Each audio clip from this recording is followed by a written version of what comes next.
On today's Crit House MyFIVE series, we delve into the artistic journey of photographer and podcaster and YouTuber Fred Ranger and his 5 images with work from Saul, Leiter, Phil Penman, Fred Herzog, Joshua Jackson, and Todd Hido. So Fred, for all of you, is a Montreal-based photographer. He's also a filmmaker. His work includes both street and travel photography, lifestyle photography, I believe commercial work as well. He has a very popular YouTube channel that offers photography insights, and he hosts the Visual Storytelling Podcast, featuring interviews with creative talents. And Mr. Ranger, again, pleasure to have you on the program. How do you talk about yourself as a creative or a photographer or as a photo person? What do you tell people you do? Yeah, I prefer to talk about other people, so that's why I have all those shows, YouTube and the podcast. But jokes aside, Jeff, I started my whole journey pretty much not knowing what I was doing with a video camera. So my parents actually gave me a Sony Handycam, and that Mm. basically dates when I got this first piece of gear in my hand. But I was filming my friends, a lot of skateboarders involved.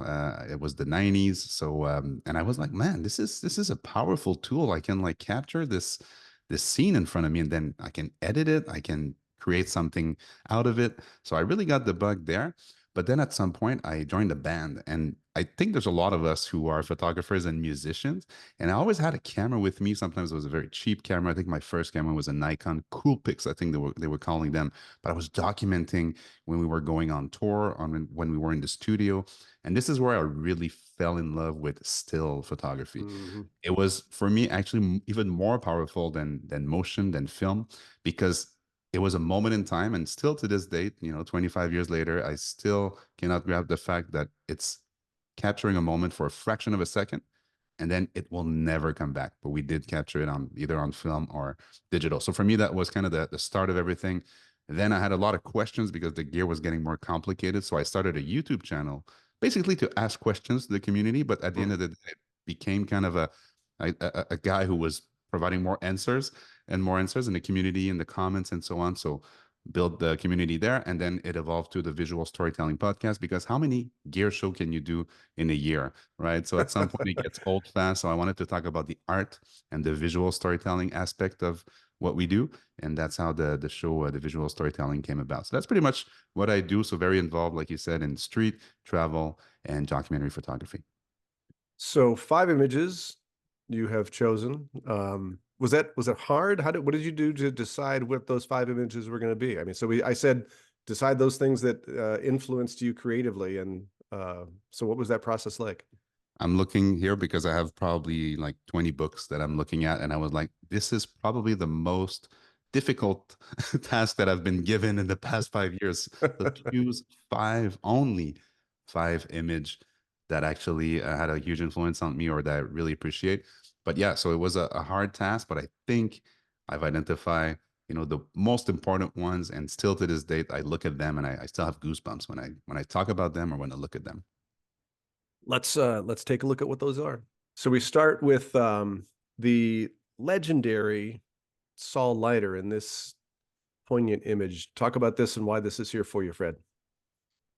And there's so much going on in this image. Yeah. First of all, it's not an image that tells you everything that it needs to tell you. There's a place for you to imagine a scene. And this is where I really fell in love with Saul Leiter, because the way he photographed, there's always a bit of mystique. There's always a bit of intriguing aspect of it. So for me, this is both from a composition standpoint. This is brilliant with, the car in front and just the hand beautifully framed at the right side, rule of third, all this great stuff. The color, I'm pretty sure it was Kodachrome, so this color just resonates still with me. But ultimately, again, it's that scene where you're not exactly sure what's happening, what he's saying, what he's thinking. Is it a businessman? Is he talking with the taxi driver? His use again of that layering, the color, and the scene itself. For me, it's a slam dunk, and it got me into wanting to see more photos of Saul Leiter. And man, his latest book, The Unseen Saul Leiter, this is stuff I've never seen before. And every time I open a Saul Leiter book, I want to shoot 50 or more millimeters, because you can creates so much depth within an image. And Yeah. for me, he's probably one of the greatest photographer of all time. Friend of our channel here, Phil Penman, who has been with us a number of times. It's nice to see one of his images represented here. And this is a great one. Love it. I mean, this image, I know a lot of people, it's the favorite for a lot of people, but for me, it reminds me that photography is something special. It goes back to my earlier point. This moment in time where not only the lights were red, but if you look at the buses in the back and the taxi, they also had some red on it. Phil is just probably one of the hardest working guy in the business. Every single day he goes out when he can, and he shoots and he shoots and he shoots. And I had him on my show too, and I said, Phil, what's the secret? And it's like, dude, there's no secret. You just go out and you shoot, man, and you take Yeah. a gazillion bad images to get one image like that. And it really resonates with me because it's a sense of timing. It's the sense of framing. It's also the snow. I mean, I'm from Montreal, Canada, so it does resonate with me. This is in New York, but I can relate to these types of scenes that probably most of people would pass by and just like, oh, there's a couple light red, but he was able to capture. It's moody. It's also not necessarily super bright, so he was able to play with the exposure. There is a yellow taxi coming. Like this is so New York during winter. It's Yeah. not even fun. Like it's just one of the most brilliant image from Phil. This one for me is one of those things where like if I were walking around New York City in this particular light that he's captured this in, I would be saying to myself, I'm just going to go have a cup of coffee because this light's terrible. You know, that I can't work with this. And look what he's done. Um, You made the most out of it. yeah, That's exactly right, Jeff. I think yeah, good reminder for photographers that are waiting for the perfect condition. You don't need perfect condition. Here's the yeah. proof. Yeah. Fred Herzog, lovely Well, image. he has the same name as me. That's it. No, no, I'm just kidding. No, no, but seriously, this is also a photo that got me into really respecting the masters of photography. So Fred, of course, is one of them. This is also Vancouver, Canada. So this is my country, and I'm really proud that we have such talent also in Canada. And Fred is just probably another master who knows how to layer stuff. There's so much thing going on in this frame, and again, this element of mystique, this element of questioning. Why is this guy, cut with like he probably shaved, but then you look at his hand. Was he in a fight? And then there's Yeah, the lady in the back, the dichotomy between the old ladies and like, oh my God, this is not a great gentleman. Like, and then you've got the visitors bureau in the back. So for me, the composition, the depth, and also you look at it today. I'm always wondering like what were people thinking when they saw it when it was like during the same month that it was taken or the same year? Because today we look at it, there's also a vintage aspect to it. You look at yes, those signs, the yeah, hotel signs and so on. But back then, right? So if you look at the photo like in 1950 or 60 or 70, like I'm always wondering what were people thinking. But I think today it's even more relevant today in a world of Instagram photos or what they call Instagram bangers. I would take this over anything, any photo at 85 millimeter with a blurry background. I will take this image all day, every day, because there's so much story to it. I'm all about visual storytelling. This is a good reminder that composition and subject, and yes, light, of course, are crucial elements. It doesn't need to have a blurry background. It doesn't need to be like portrait type of photography to be a good image. The way he framed it too, the cigarette, but then the hand is not like for me, it's just a perfect frame. And it's not a frame that you're used to seeing, day in and day out. So for me, it was a great way to go out of what I was exposed to because I'm a more recent photographer. I'm not as old as Fred Herzog. So the younger generation, I think, would benefit diving into those books, the Joel Meritz, the Fred Herzog, the Stephen Scholl, and all these great masters that are still super relevant today. yeah, I do. Well, that is quite frankly, that is the exact reason why I think I love doing this program is not only going back and seeing and talking about some of the masters like Fred Herzog and Saul Leiter and I mean Phil Penman's not like an old master, but he's a newer master.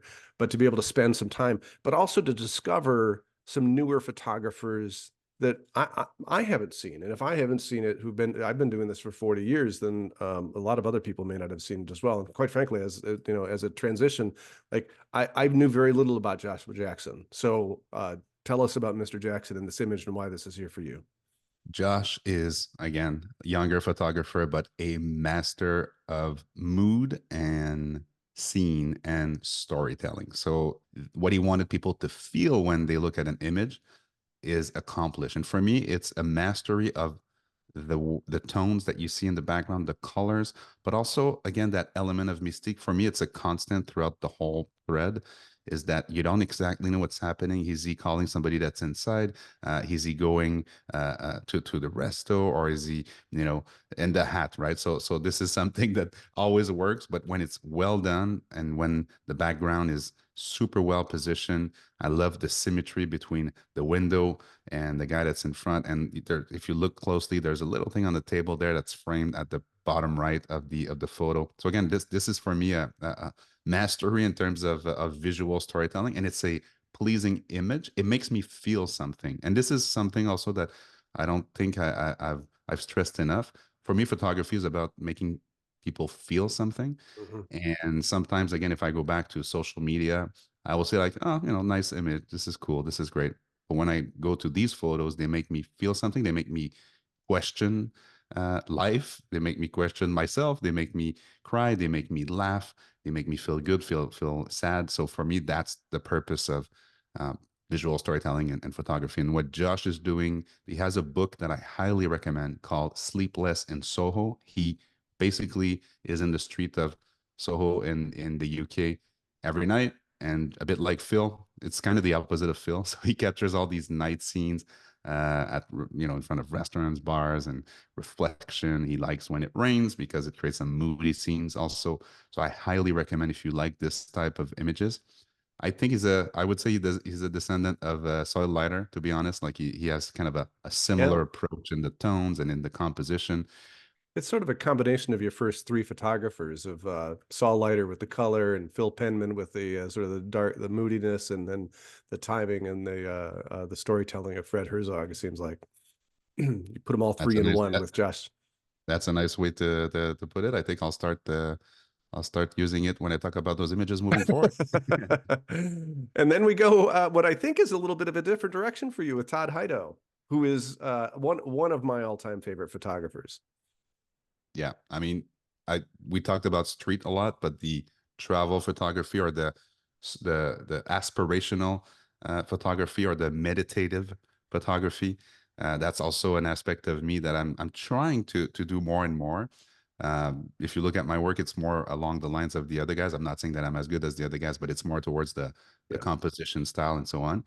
But an image like this, for me, brings me uh, in a state of mind that is so meditative and is so moody and it's so well composed. And it's at the end of the day, it's just two tracks and a sky. But the way he framed it, the way he puts the electricity lines in there, for me, that's just a brilliant image. And an image like that, you can get lost in an image like that. And isn't it beautiful, like that a still of a specific scene can bring your brain into a state where you're just like you're floating, right? So that's what Todd Ido does for me. Every time I look at his work, whether it's this, the photos of the house, very simple, but yet the tones, the composition, and the very moody type of lighting makes it super unique in a landscape of again of highly contrasted type of photography and so on. So for me, Todd is that left field type of guy, which I really want to deep even even more into his work moving forward. Is this from the series where he was shooting out of his vehicle window? I Do think you that's know? it. It Yeah, is. yeah, Yeah. yeah, Yeah, I've yeah. seen some beautiful images out of that. Well, Fred Ranger, what a pleasure to have you on the program and a pleasure to talk about some lovely images. Thank you for joining us and sharing your influences on the program. Thank you so much for the invite. It's a pleasure to be discussing photography with another passionate photographer. I do have that passion. And thank you all for watching The Crit House.